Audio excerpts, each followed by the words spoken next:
புவி வாழ்த்த வாழ்க. முரண் என்னும் அசுரனோடு போரிட்ட மகாவிஷ்ணு ஒரு கட்டத்துல அவனை அழிக்க ஆழ்ந்த சிந்தனை நிலைக்கு போறாரு.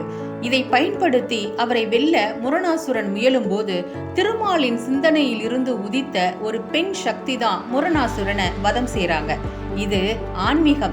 இதற்கு பின்னால் இருக்கக்கூடிய அறிவியல் என்ன தெரியுமா? நாம மெய்மறந்து இருக்கக்கூடிய நிலையிலும் நம்மளோட எண்ணங்கள் வேலை செஞ்சுட்டே தான் இருக்கும். நமக்குள்ள இருக்கக்கூடிய எதிர்மறையான முரணான சிந்தனைகள் தான் நம்மை அழிக்க காத்திருக்கக்கூடிய முரணாசுரன்.